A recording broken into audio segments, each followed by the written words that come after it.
in this regard. Once again, I would like to underscore that Ukraine is not just a neighboring country to us. It is an inherent part of our own history, culture, spiritual space. They are our comrades, relatives, not only colleagues, friends, but also our family, people we have blood and family ties with. Since ancient times, people from ancient southwestern Russian lands were calling themselves Russians and Orthodox. That was happening until 17th century, when part of these territories rejoined the Russian Empire, the Russian state. And after that, it seems that we know all about this, that we are talking about facts that everyone knows, but at the same time, we need to have understanding what is happening today to explain motives and aims that Russia has. We need to say a couple of words about the history of this matter. I would like to start by saying that the modern Ukraine was completely created by Russia.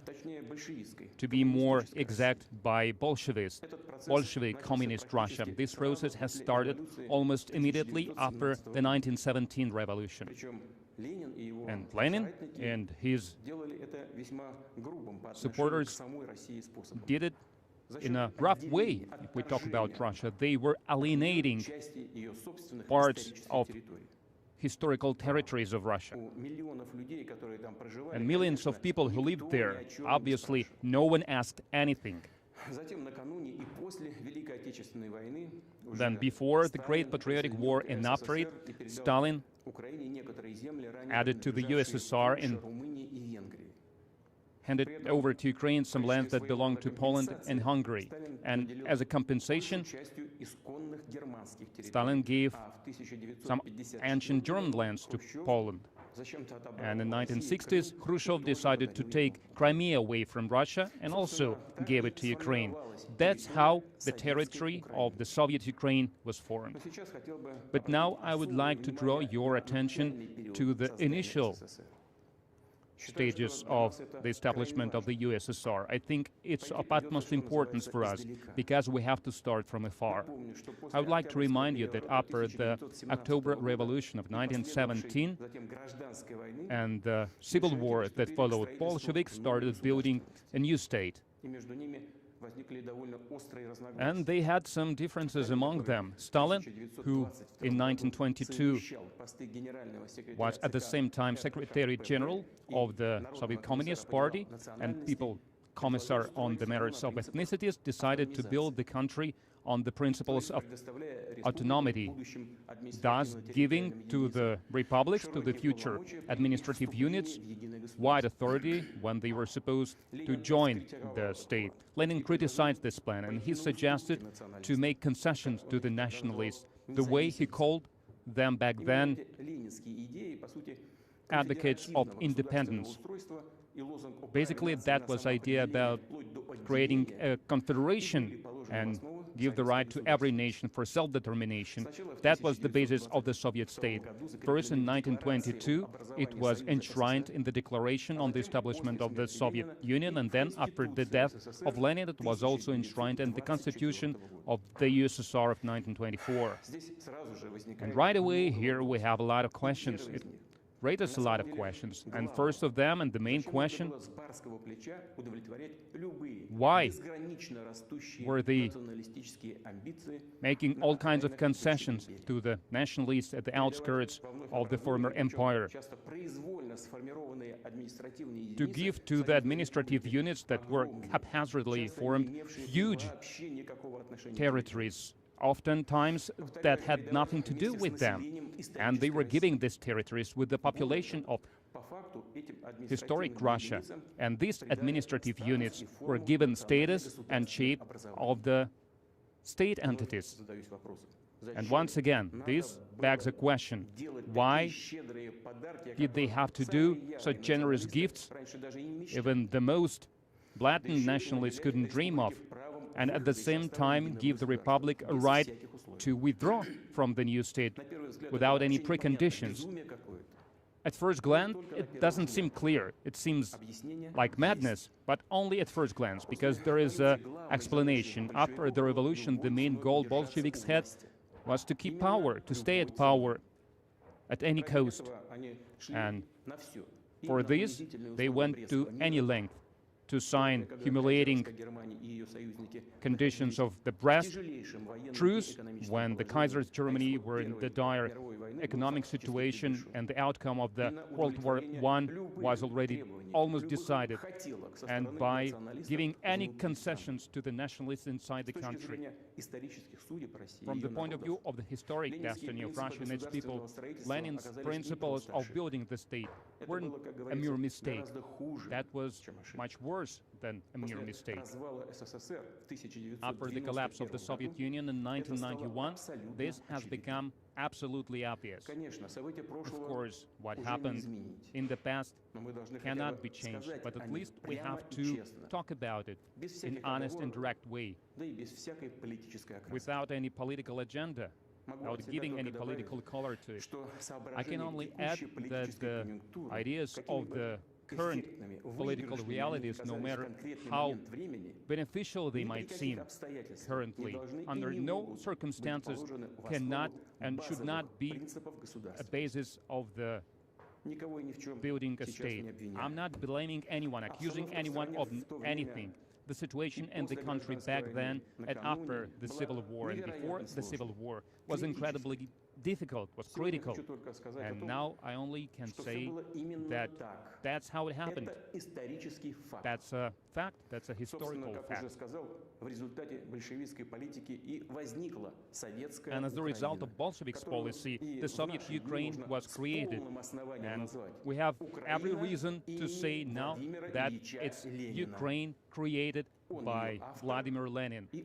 He's its creator and architect, and it's fully confirmed by the documents from the archives, also including the decrees, Lenin's decrees regarding Donbass that was added to Ukraine. And now, grateful, the sentence demolishing all the statues, all the monuments to Lenin. They call it decommunization. You want decommunization? Well, we are quite happy with that. But don't stop halfway. We are ready to show you what would mean actual decommunization for Ukraine. Coming back to the history of the matter, I would like to remind you that back in 1922, at the territory of the former Russian Empire, the Soviet Union was established. But the reality showed that keeping this territory and ruling this territory using the principles of confederation seems impossible, because it had nothing to do neither with the realities nor with the historical tradition. And the Red Terror and switch to the Stalin's purges and the monopoly of the Communist Party, nationalization, planned economy, all that in reality was turned into a formality, nothing more. Principles that were declared but didn't actually work. In reality, Soviet republics had no sovereign rights. None. In practice, what was created, strictly centralized, unitarian in its character. State that was centralized. Stalin implemented not Lenin's ideas, but his own ideas of how state should be built. But changes to the founding acts, to the constitution, he didn't make any changes in this regard. Lenin's principles about building the Soviet Union were not reconsidered technically. It seems there was no need in this. Under totalitarian regime, authoritarian regime, everything worked well, and it looked nice from the outside. It looked more than democratic even. But still, it's a shame. It's a shame that from the formal foundations our state was built on, they didn't clear out this odious, utopic, brought about by the revolution, but destructive fantasies. And in the future, how it often happened, No one thought about it. The leaders of the Communist Party seemed to be confident that they managed to build a strong governing system, that using this policy they managed to finally resolve the national issue, but replacing the notions, manipulating the public moods could cost dearly. The infection of nationalism did not disappear, and that bomb that was undermining the state with this infection of nationalism was just waiting for its hour to come.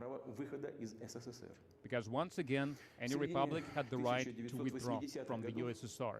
In the middle of 1980s, against the background of raising problems, crisis of the planned economy, the nationalist issue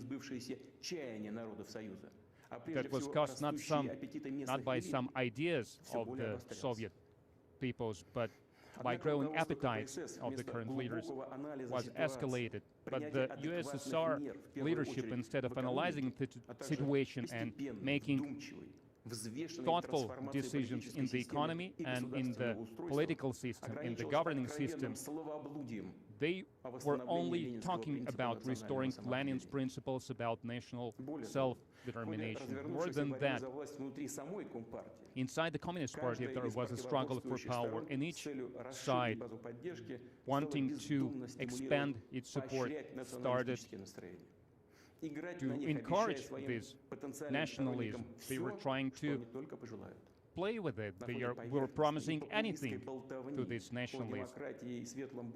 And when they talked about the democracy and bright future based either on the market economy or planned economy, but when in reality people were getting poorer and poorer, and the deficit got stronger, no one from the authority was thinking about tragic consequences.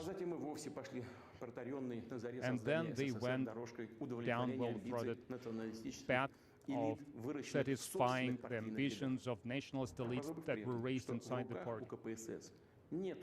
Because the Communist Party doesn't have these tools anymore, which is good. So they couldn't keep the power, and they couldn't use such tools as dictatorship or purges, and even the governing role of the party was diluted like the fog in the morning in front of their eyes. And in September 1989, at the plenary session of the Communist Party, was made a fateful decision, the national policy of party under current conditions. So that these are the stipulations it had. Soviet republics have all the rights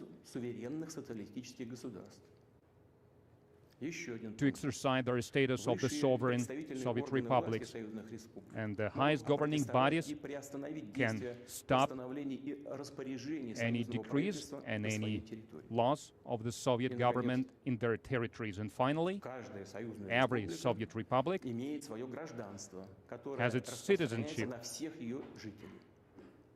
that is given to all its citizens. Wasn't it obvious what will be the outcome of such decrees? Now it's not the time and the place to talk about the constitutional right or give definition of what citizenship is, but still it begs a question. Why, in those difficult conditions, they needed to make the situation even less stable? But the fact is still a fact. 2 years before the Soviet Union collapsed, it was doomed. Now radicals and nationalists, including, and first of all, in Ukraine, they take the merit of winning independence. But we can see that that's not the truth. What happened to our country was caused by the mistakes done by the leadership of the Communist Party, made at different stages and at different times in their national and economical policies. The collapse of historical Russia, named the USSR, was brought about by them. And despite all this, despite stealing from the people, our people agreed to the new realities that were brought about by the collapse of the USSR. They recognized new states, new republics, not only recognized. Back then, Russia was in dire situation, but it tried to help its partners from the CIS, including Ukrainian partners, because starting from the moment of proclaiming independence, they started making requests for the material support. And our country was giving this support with respect to the sovereignty of Ukraine. According to the estimates of the experts, that can be proved just by looking at the prices of our energy carriers, by our loans, about trade preferences that Russia was giving to Ukraine. The total profit for the Ukrainian budget since 1991 to 2013 was about $250 billion. But that's not all of it. By the end of 1991, the debt of the USSR in front of other states in international fund was about 100 billion. And initially it was thought that these debts would be paid out by all the republics of the USSR in proportionate terms, in proportion with their economic potential. But Russia took the burden of paying out the entire Soviet debt and paid it out eventually. And we completed this process in 2017.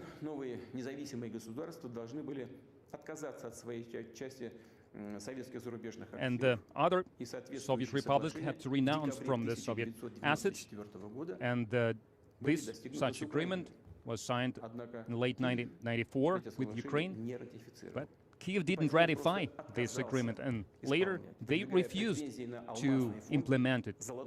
They were talking about golden reserves and about all kinds of assets of the former Soviet Union abroad. And still, despite the known problems, Russia has always cooperated and worked with Ukraine in an open and honest manner, with respect to its interests. Our ties in all kinds of areas were developing. So, in 2011, the trade turnover was more than $50 billion. And allow me to mention that the trade turnover of Ukraine with all the EU countries in 2019, before the pandemic, was smaller than that. And at the same time, it was noticeable that the Ukrainian authorities preferred to act in such a way that to have all the rights and preferences in the relations with Russia, but to carry no obligations at the same time, assuming no obligations. So it wasn't really a partnership. They were just trying to get more from Russia, and sometimes it looked unceremoniously. For example, remember the blackmailing in the gas transit, stealing gas even. I would like to remind you that they were trying to use dialogue with Russia as a tool to blackmail the West. They said that they would get closer to Russia, trying to win preferences. They were saying that if not, the Russian presence in Ukraine will grow. And from the very first steps, they started building their statehood by renouncing everything that was bringing us together. They were trying to twist the historical memory of the generations of people who lived in Ukraine. So it comes as no surprise that the Ukrainian society faced the growth of the radical nationalism that became Russophobic and nationalist. That's why there are neo-Nazis and joining gangs in eastern Ukraine. The territorial claims against Russia were voiced more often. And the outer forces were also using their special services to raise their people in Ukraine and to move them into power, into the government. Ukraine has never had stable traditions of their own statehood. Starting from 1991, they followed the path of the mechanical copying of foreign models that had nothing to do with their history or with the Ukrainian realities. Political and state institutions were changed to benefit the clans with their own interests that had nothing to do with the interests of the people of Ukraine. The whole idea of the so-called pro-Western civilizational choice of the Ukrainian democratic power was and is still not in creating better conditions for the good of the people, but to serve the geopolitical adversaries of Russia, to save billions of dollars they stole from the Ukrainians and hidden by oligarchs on the accounts in Western banks. Some financial groups who paid politicians first, they based on radicals and nationalists. Others, they were saying for good, friendly relations with Russia, for cultural and language versatility, and they were coming to power using the votes of the people who really wanted to see it happen, including the people from the Southwest. But after they were assuming office, after getting high positions, they were betraying their people who elected them, their voters, and they followed their radical ideas in their policies. Sometimes they were even punishing people who wanted to cooperate with Russia, who wanted to keep both languages viable. And those people who supported them, of moderate views, who are used to trust the power, unlike radicals, they would never be aggressive to use unlawful means. But radicals were becoming more and more brazen. Their claims were becoming bigger and bigger, so they had no problem to influence the weak power that was weakened by the virus of corruption. And they were replacing cultural, economic, social interests of the people, actual sovereignty of Ukraine by speculations on nationalist ground. The stable statehood hasn't been built in Ukraine, and political electoral procedures serve just as a screen to divide power and assets between oligarch clans. Corruption, that is a problem to a lot of countries, including Russia. In Ukraine, has become a thing of its own. It's been corroding the entire system, all the branches of the state. And radicals used unhappiness of the people, fear and happiness. So they rode that wave, and they turned Maidan in 2014 into coup d'etat. And they were backed by the foreign states. From the data that we have, the support of the so-called protest camp at the Independence Square in Kiev from the US Embassy was $1 million per day. And additionally, large amounts of money were transferred to the private accounts of the leaders of opposition, and we are talking about tens of millions of dollars. And how much did those who really suffered, those who died during the clashes at the squares and streets of the Kiev got? You better not know. You better not ask. Radicals who captured the power, they started terror against those who were supporting constitutional law, against journalists, against politicians. They were humiliated publicly. The whole range of large-scale criminal cases covered Ukraine. We cannot but shudder when we remember about the situation in Odessa, when people were burned alive, when they protested the authorities. And those criminals who did this, they are not punished. No one is even looking for them. But we know their names, and we will do everything to punish them, to find them, and to bring them to court of justice. Maidan didn't bring Ukraine closer to democracy. After perpetrating coup d'etat, nationalists and those political forces that backed them brought the situation to the deadlock. They pushed Ukraine into the chasm of civil war. And 8 years later, the country is divided. It's going through dire economical crisis. According to the estimates of international organizations, in 2018, almost 6 million Ukrainians, which is almost 15% not of the able population, but of the entire population, had to move abroad looking for jobs. And as a rule, they were doing some basic work, unqualified work. And here is another fact. Starting 2020, 60,000 doctors and other medical professionals left the country. Since 2014, the water prices increased by almost 1/3. Energy prices increased manifold. Many people have no money to pay for the utility bills. They have to survive, literally. What happened? Why all this is happening? The answer is obvious, because things that they inherited from the Soviet Union, from the Russian Empire, was literally stolen, hidden in pockets.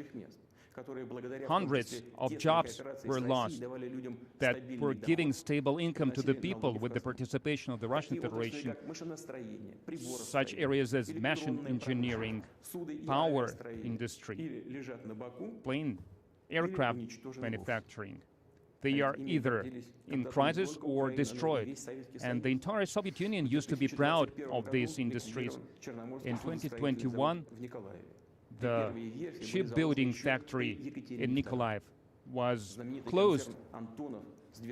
Famous Antonov conference starting from 2016, they haven't produced a single plane. And Yuzhmash factory that was building a space-grade machinery, they are almost bankrupt.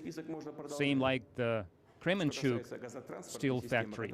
As for the gas transport system that was built by the entire Soviet Union, it has become so dilapidated that using it has a lot of risks. And in this regard, we have a question. This poverty, loss of the industrial and technological potential, is that the choice, the pro-Western choice that was put into the heads of the people for years now? Is that it? In reality, everything comes down to the fact that the collapse of the Ukrainian economy goes along with robbing the Ukrainian people, and Ukraine itself is now being controlled from the outside. It is perpetrated not only by the instructions from the West, but also locally by a network of foreign consultants, NGOs and other institutions deployed in Ukraine.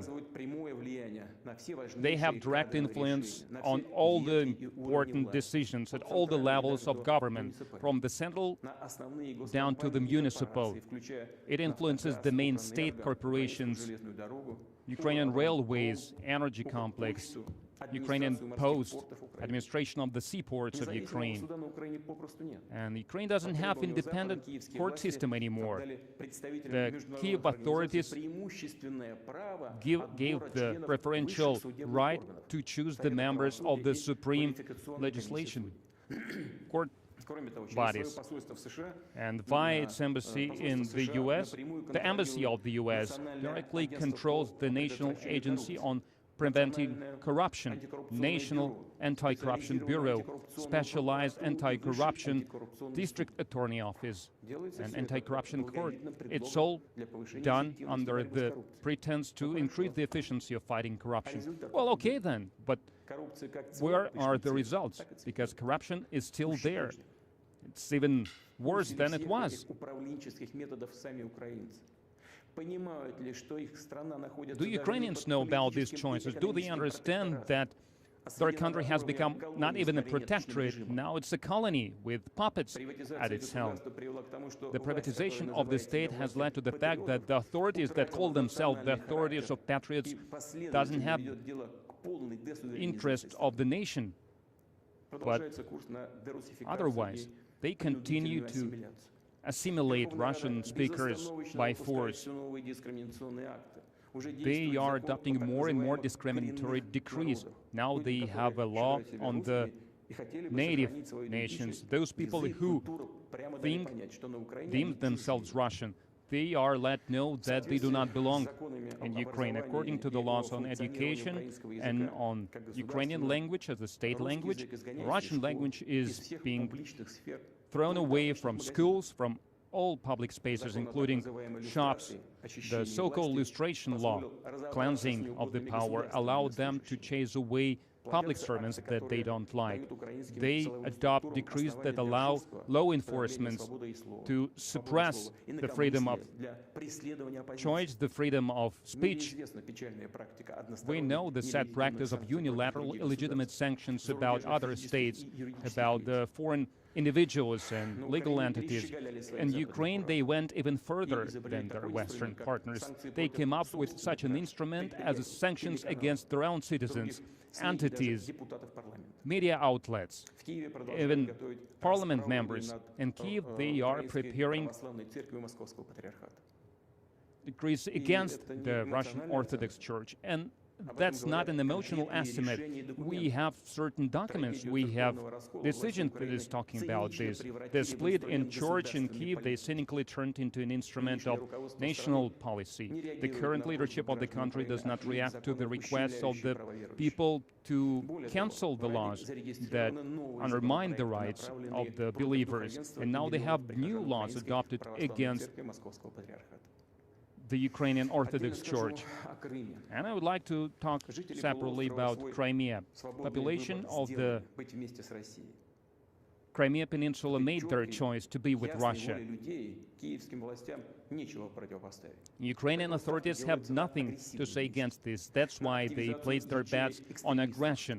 They use cells of extremists, including the radical Islamic organizations. They are sending saboteurs to destroy vital infrastructure. They kidnap citizens of Russia. We have proof, we have evidence that such aggressive activities is perpetrated with the support of foreign special services. In March of 2021, Ukraine adopted new military strategy. This document almost completely aimed at confrontation with Russia. They want to drag foreign states into the conflict with our country. The strategy suggests to organize Russian Crimea and in Donbass, basically terrorist underground. And it also outlines the possible war, and it is supposed to and the way the Ukrainian strategists now think, with the support of international community on the beneficial conditions, beneficial for Ukraine. And also, as they say in Kyiv now, and I'm quoting also, just listen to it carefully, with the military support of the world community and geopolitical confrontation against the Russian Federation. Basically, that's nothing but preparation for armed conflict against us, against Russia. We also heard statements about Ukraine wanting to create their own nuclear weapon. And that's not just idle threat. Ukraine really has nuclear technology and carriers to deliver such weapons back from the Soviet times. And they have Tochka-U launchers, also designed in the Soviet Union. It has range of more than 100 kilometers, and they can increase that. It's a matter of time. They still have this technology from the Soviet times. So getting tactical nuclear weapon will be much easier for Ukraine than for certain other states. I'm not going to list them that are now researching this, especially if they have technological support from abroad. And we can't exclude this. If Ukraine has a weapon of mass destruction, the situation in the world, in Europe, especially for us, for Russia, will change drastically. We cannot help but react to this real threat, especially since I would like to reiterate that the Western backers, they can help Ukraine with getting this weapon to create yet another threat for our country, because we can see how consistently they are pumping Ukraine with weapons. The United States alone, starting from 2014, transferred billions of dollars, including the arms supply, training, personnel. In recent months, Western weapons are sent to Ukraine ceaselessly in front of the eyes of the entire world. The activities of the Ukrainian army is governed by the foreign consultants, and we are well aware of that. Last year, under the pretext of the war games, the military contingents of the NATO countries were deployed in Ukraine. Ukrainian army is already integrated into NATO. It means that Ukrainian army units can be done directly from the NATO headquarters. The West started to explore the territory of Ukraine as the future theater of military action, as the future battlefield, and it is aimed against Russia. Last year alone, it had more than 20,000 troops and more than 1,000 equipment, hardware units. And NAPR, they have already adopted a law to allow the foreign troops to enter the territory of Ukraine to participate in the war games. And first of all, it means the NATO troops. And this year, they planned no less than 10 drills like that.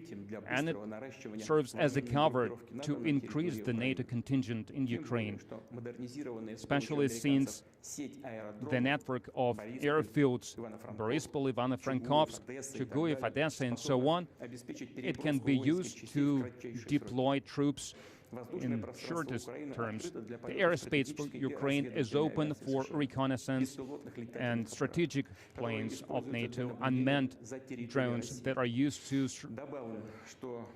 monitor the territory of Russia. And the Naval Operations Center built by the Americans in Ochakov allows NATO ships to use it as a port and allows to use high-precision weapons against Black Sea Navy and our entire infrastructure on the Black Sea coast. Some time ago, the U.S. wanted to build such infrastructure in Crimea, but the population of Crimea and Sevastopol, they said, prefer no, and we will remember that. But now, this center has already been built and deployed in Ochakov. And I would like to remind you, in 18th century, Alexander Suvorov's soldiers fought for this city, and it's their bravery allowed it to add this city to Russia. Back then, in the 18th century, the Black Sea coastlands that were got from Turkey, from Ottoman Empire, was given name Novorossiya. Now they want to forget this name, like they want to forget the deeds of the famous commanders, without which Ukraine itself wouldn't have access to the Black Sea. Recently in Poltava, they demolished the monument to Alexander Suvorov. Well, what can I say? You are renouncing your own pet, the so-called colonial legacy of the Soviet Empire. Well, be consistent then.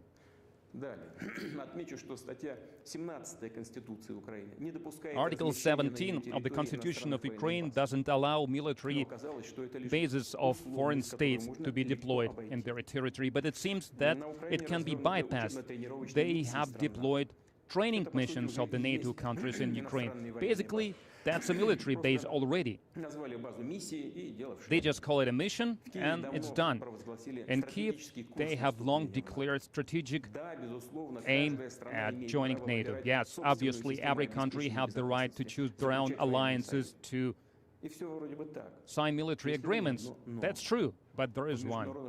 But in international law, it says there is a principle of indivisible security, which states that one country cannot enhance its security at the expense of security of others. And I can refer here to the European Security OSCE Charter that was adopted in Istanbul in 1999 and Astana OSCE Declaration from 2010.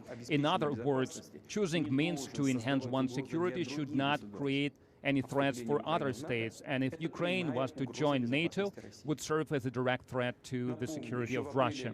And I would remind you, back in April of 2018 at the Bucharest summit of the North Atlantic Treaty Organization, USA forced these members to make a decision that certain states were to join NATO. A lot of European allies already back then understood all the risks of such a step, but they had to subdue to the will of their older partner. Americans used them to pursue anti-Russian policy.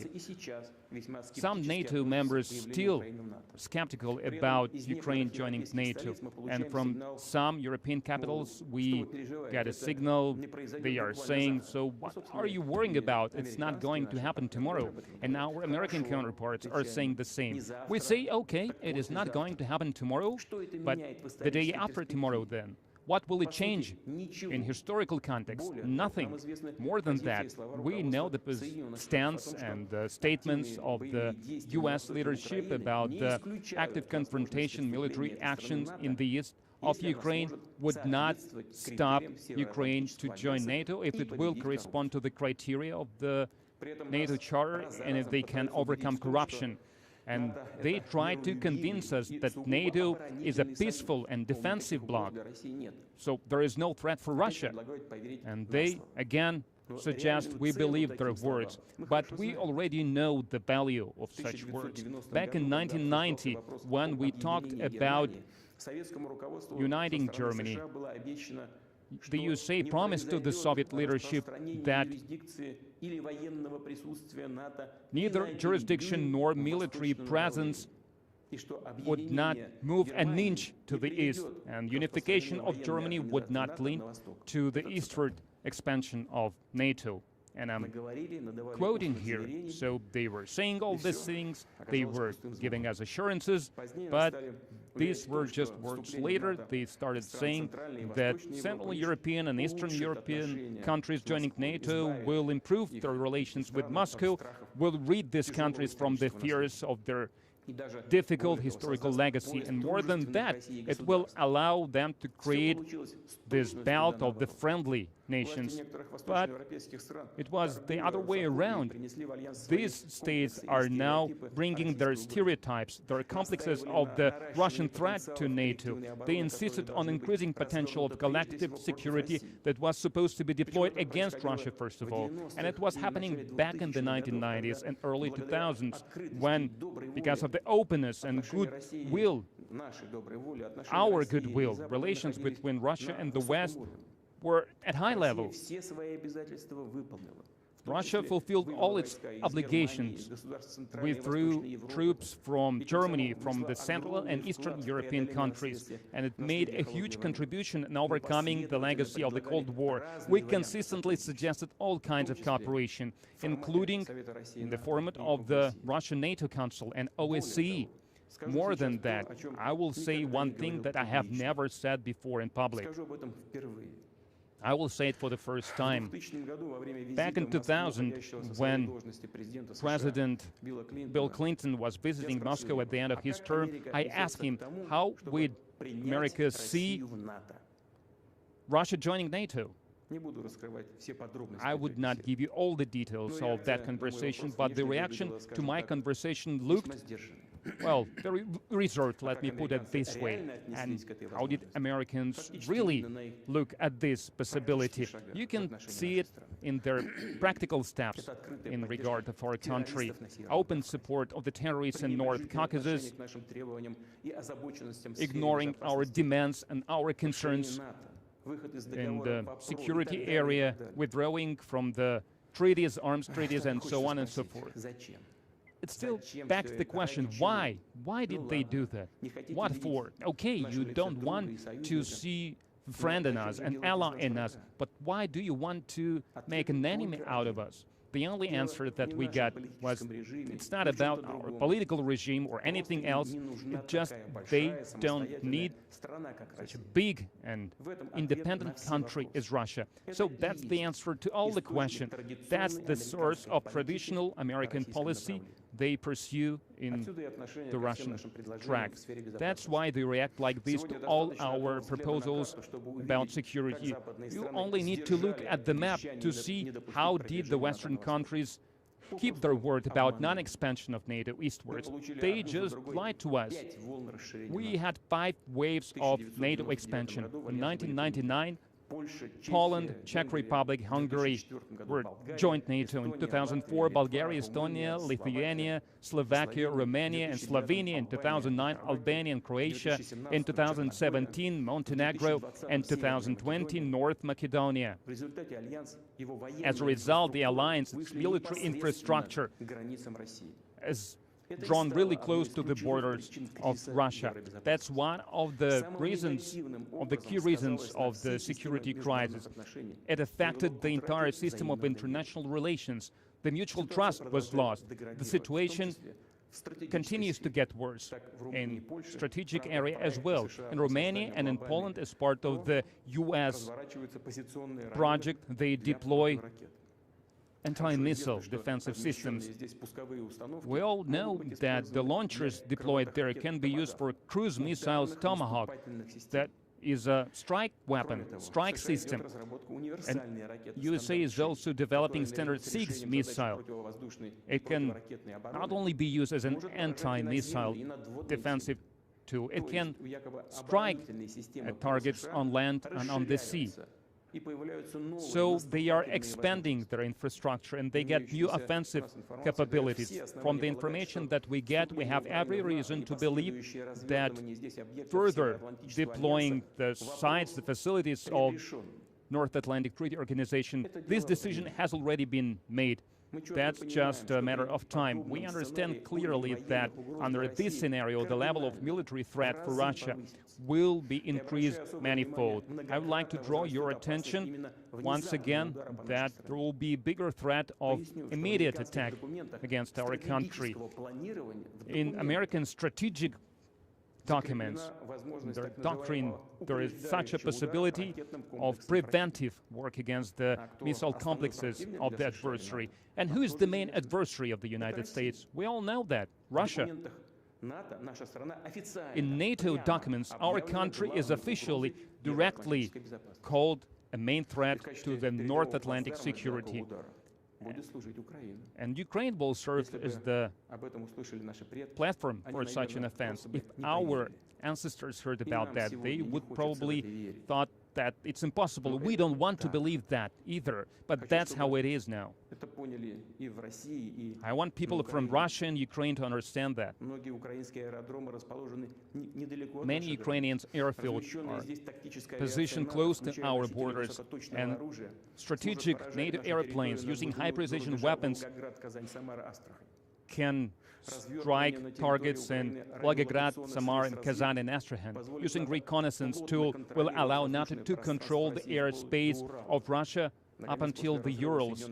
And finally, after the US withdrew from the INF Treaty, the Pentagon has openly started developing a whole range of the land-based missiles with a range of 5,500 kilometers. If such systems are deployed in Ukraine, they can hit the targets in the European Russia and also behind the Urals. And the travel time of the Tomahawk missiles to Moscow will be less than 35 minutes. Ballistic missiles, 7-8 minutes. And the hypersonic offensive weapons, 4-5 minutes. That's like having a knife against our throat. And I have no doubt they plan to implement these ideas. And as it has been done previously when they expanded NATO to the east, moving infrastructure, military infrastructure closer to our borders, ignoring our protests and our warnings, they just didn't care about that. They did whatever they deemed necessary and appropriate. And I believe they plan to continue doing like that. Because they see us as a dog barking at the caravan. We have never agreed to that, and we never will. Russia was always standing for resolving the most difficult issues at the negotiating table. Diplomatically, we understand our responsibility for global stability. Back in 2008, Russia has come up with an initiative on signing an agreement about European security, and its idea was, its gist was, that no state, no international organization in European Atlantic could not enhance its security at the expense of security of others. But our suggestion was refuted from the get-go because we can't allow Russia to limit the activities of NATO. We were told that legally binding guarantees of security, only NATO members can have such guarantees. And last December, we have sent our partners the draft document about security guarantees and also the draft agreement on the measures of enhancing Russian security and NATO member security. In response, NATO members and the US were saying a lot of words. There was some reasonable ideas, but they were talking only about secondary things. And it looked as an attempt to bring this discussion away from the main point, and we reacted in kind. I would like to emphasize that we are ready to negotiate, but only on the condition that all matters will be considered as a package in complex, without going away from the main proposals made by Russia. And those have three main items. Firstly, non-expansion of NATO to the east, non-deployment of offensive weapons next to the Russian borders, and finally, bringing back the military infrastructure back to the Confederation of 1997 when the founding act was signed between Russia and NATO. These principled proposals were ignored. Our Western partners, once again, they were saying same old words that every state has freedom to choose ways to enhance its security, to provide its security, to join any military alliances. So nothing changed in their position. They talk about the same open doors policy. More than that, once again, they try to blackmail us. Once again, they threaten us with sanctions. And I think they will still impose those, introduce those as strong and as more powerful our country becomes. We will always find an excuse to introduce more sanctions, regardless of the situation in Ukraine, that is. The only goal they have is to contain the development of Russia. And they will do that like they did it before, without any formal excuse, only because we exist. And we will never concede our sovereignty, our national interest, and our values. And I want to be frank. In the current situation, when our proposals about equitable dialogue about principled matters had no response from the US and NATO, when the level of threat for our country is becoming greater and greater, Russia has every right to take countermeasures to enhance our own security. And that's how we plan to act. As for situation in Donbass, we can see that the Kiev elite keeps stating publicly about lack of willingness to implement the Minsk agreements to settle the conflict. They are not interested in peaceful resolution. Vice versa, they want to start blitzkrieg, like it happened back in 2014 and 2015. And you remember how it ended. Now almost every day they are shelling settlements in Donbass. They have amassed large troops. They are using offensive unmanned vehicles and other heavy machinery, torturing people, children, women, elderly people. It doesn't stop. It doesn't cease. We see no end to it. And the so-called civilized world,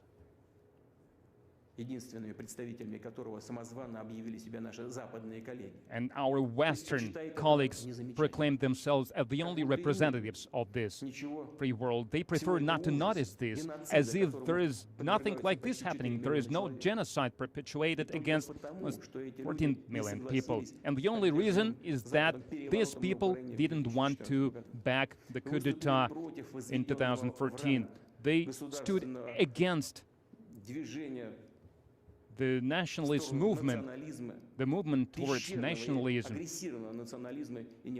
Stone Age nationalism and Nazism, and they want to defend their basic rights, to live on their land, to speak their native language, to preserve their traditions and their culture. How much longer that could go on? How much longer can they bear it? Russia did everything it could to keep the territorial integrity of Ukraine. We tried hard to implement the resolution of the Security Council of UN 2202 that endorsed the Minsk agreements on resolving the situation in Donbass. But everything was done in vain. The presidents are changing, the parliament members are changing, but the idea of the aggressive regime is still the same, regime that seized the power in Kyiv. It was created by the coup d'etat of 2014, and those who chose the way of violence, they admit they see no other way to resolve the Donbas crisis other than the military way. In this regard, I deem it necessary to make a decision that should have been made a long time ago, to immediately recognize the independence and sovereignty of Donetsk People's Republic and Lugansk People's Republic. And I would like to request the Federal Assembly to support, to back this decision and ratify the agreement of friendship and mutual help with both republics. We will draft this document and sign these documents in the near future. And those who seize the power and keep the power in Kyiv, we demand to stop hostilities immediately. Otherwise, all the responsibility for the possible continuation of the bloodbath will be on the consciousness of the regime that is ruling in Kyiv. By declaring these decisions, I'm confident that I will have support of the people of Russia, all the patriotic forces of Russia. Thank you for your attention.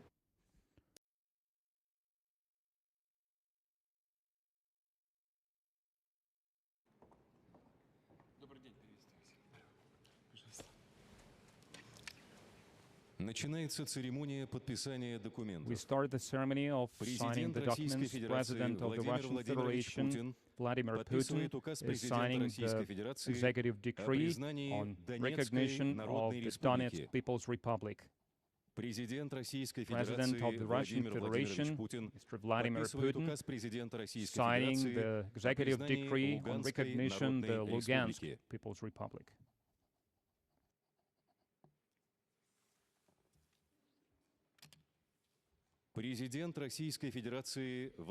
President of the Russian Federation, Mr. Vladimir Putin, and head of the Donetsk People's Republic, Mr. Denis Pushilin, are signing the agreement on friendship, cooperation, and mutual aid between the Russian Federation and the Donetsk People's Republic.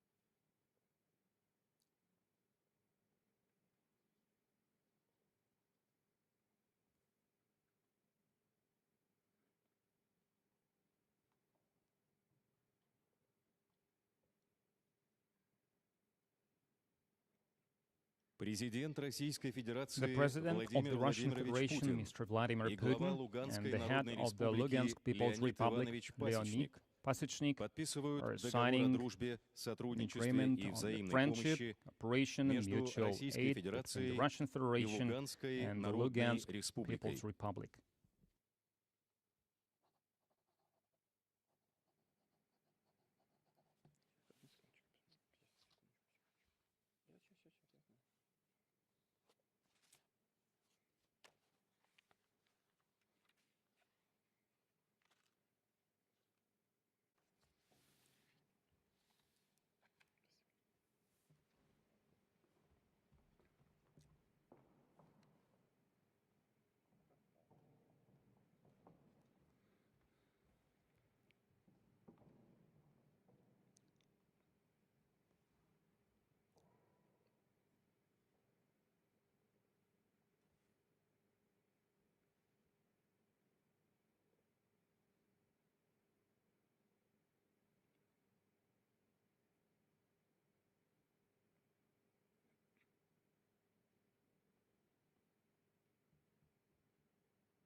Церемония подписания документов завершена. The signing ceremony is concluded.